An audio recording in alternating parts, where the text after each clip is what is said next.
You've done a lot of research on your book about bubbles. Can you tell us more about these bubbles?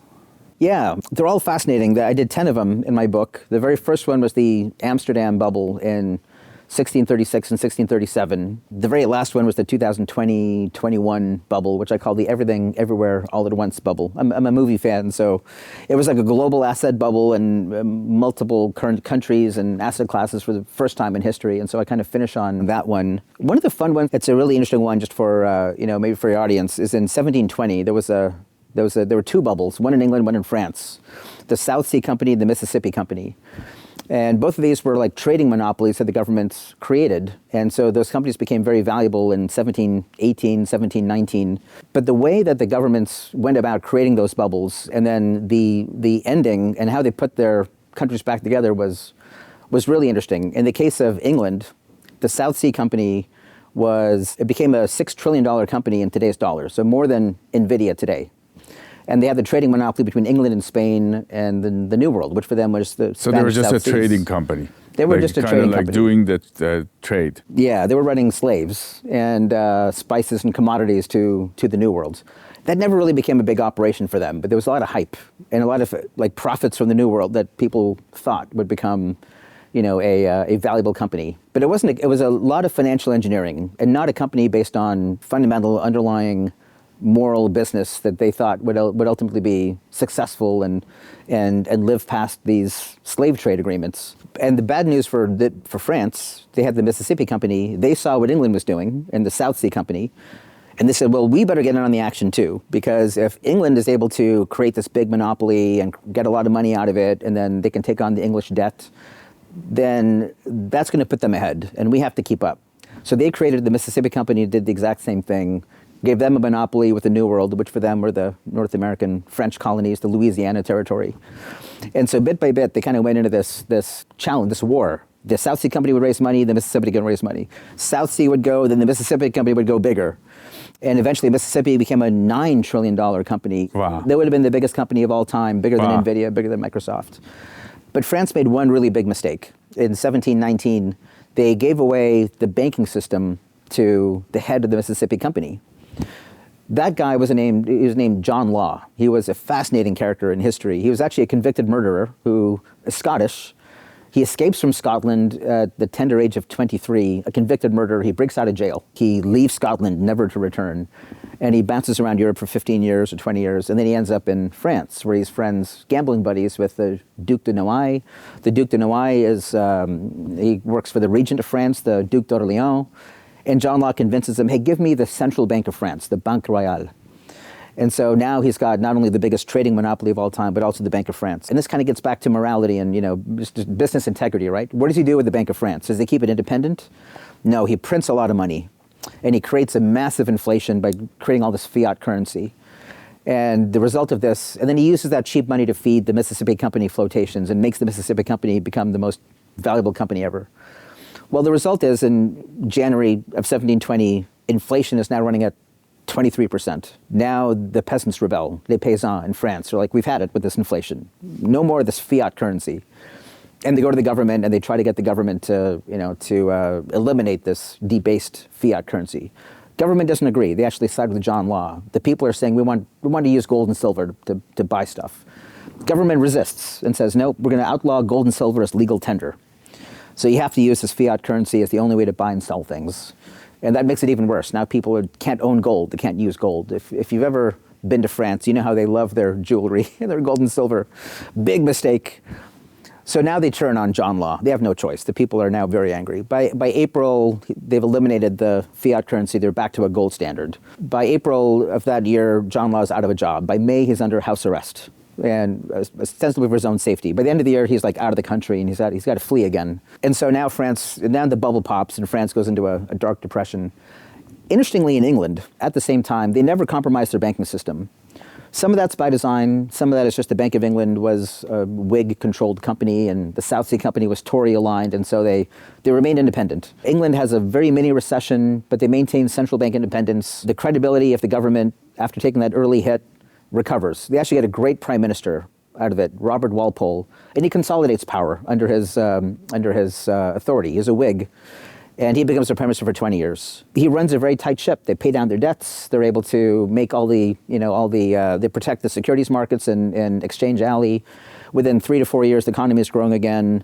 They can raise money whenever they want so to. So despite the loss on that bubble, so the number went to zero, like the company essentially went. South Sea Company basically goes to zero or close to it. It gives up all the gains from 1719, 1720, goes back to where they were in 1718, just a minor league trading operation now. The slave trade never amounts to anything. They eventually go defunct in 1732, so they bobble along. But the English government says, okay, if you invested in the bubble and you lost money, we're not going to make you whole. Buyer beware. If you made money during the bubble and you profited from it, as long as you didn't engage in fraud, okay. They catch the South Sea Company directors who were paying bribes to government employees and they kick them out. A couple of them go to the Tower of London. So they take a responsible view of how to put the company back together again, and they never compromise the banking system. And then by the 1720s, the economy is growing. England's actually stronger than they were before. They're paying down their debts. They can raise money, so they have a standing army. They build the most powerful navy in the world. France, meanwhile, because they've compromised their banking system, loses their central bank. Nobody trusts a fiat currency. France doesn't have a fiat currency for another 120 years. It took Napoleon to bring back the central bank in the 1800s. And now they're on the gold standard. And when you're collecting taxes in gold and having to pay your bills in gold and not paper currency, you have to be fiscally disciplined, which France can't do. They default on their debt, crown debt, in 1726. So now their debt is uninvestable. Now they can't raise money. People don't like paying taxes. They can't raise a standing army. They can't build a navy. By the 1730s, they lose the War of the Polish Succession. 1740s, they lose the War of the Austrian Succession. By the 1750s, they lose the war to England. They're 3 times bigger than England, but they lose the War of the 7 Years' War to England, this tiny little country in Northern Europe with its stupid navy and its British accents, and they lose that war, and in that war, they lose North America, which is why we're speaking English today and not French. And now the French are demoralized. They can't pay their bills. Their treasury is depleted. They can't win any wars. They've lost their colonies in North America. This impacts their economy, their trade. 1770s come along. Now their king is hiding out in Versailles with the aristocracy. By the 1780s, they're like one bad harvest away from revolution. It happens in 1788. By 1789 in France, you have the French Revolution, and then the king loses his head in 1793. But all that dates back, that 70-year history all goes back to the bubble in 1720-21 and just how they put their respective countries back together again. This is a very fascinating story. And you mentioned they lost the fiat currency. What's the value of fiat currency? Some people criticize the fact that we have a lot of debt in the dollar and we should go back to gold standards. Some people are saying that.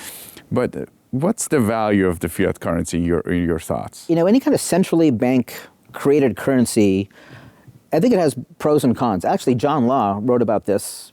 He was, in addition to being a rogue and a gambler and a scoundrel and a cheat, he was a brilliant economist. And he writes about this in 1705 in a book called Money and Credit Considered, or Trade and Credit Considered, I think is the name of the book.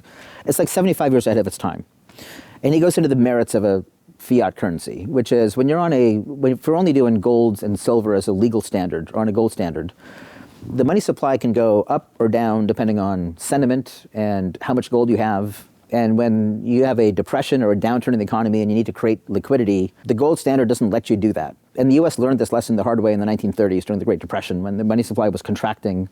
We were on a gold standard, and the first countries to leave the gold standard, Britain being the first one in 31 and the US being near the end, the ones that left the gold standard earliest did the best during the Great Depression because they were able to reflate their economy. So there's a benefit to having a fiat currency where you can increase demand in a downturn and create legal tender. I think the challenge of it, though, is it's easily abused. So when you give the government the monopoly on the currency, they have every incentive to print. And then by reflating the currency or inflating the currency too much, you create inflation. We just had this debate in 2020-21 where the prior administration and the Federal Reserve thought they could just print money during COVID. It wouldn't have consequences. Then we got inflation, and then inflation was transitory, and again, don't worry about it. And then pretty soon inflation goes up to 8, 9, 10%. And measured the right way, it was really close to 18%. That's really where inflation peaked. And that's all because you had too much money chasing too few goods. And every economist I know, will explain to you that too much money chasing too few goods creates. We teach this in our textbooks, and yet somehow, the administration and the Federal Reserve and all those PhDs forgot this very basic lesson. The benefit, I think, of a gold standard is just to get, monetary stability And the bubbles, the book that I wrote on bubbles makes this very clear. Every single time there's a financial bubble, including the 1720s example I just gave, 1845, 1825 in the UK, Japan in the 1980s, the US and Western Europe in 2020-21. Every single time, easy money was a predicate to the bubble. It lit the kindling which set the fire ablaze every single time. And so having constraints on the money supply, even if you have a fiat currency, you can have a monetary rule, you can have constraints on the money supply. I think there's a real argument to do that. And the rise of Bitcoin and cryptocurrencies, Bitcoin is also limited in terms of its supply. You can't make more Bitcoin, I guess, unless you hack the algorithms and then create more Bitcoin. But it's designed algorithmically to be permanently fixed at a certain supply of Bitcoin. It is a version of a gold standard or a crypto standard, which has the benefit of stability. I like that a lot. I like really tying government policy to something like that.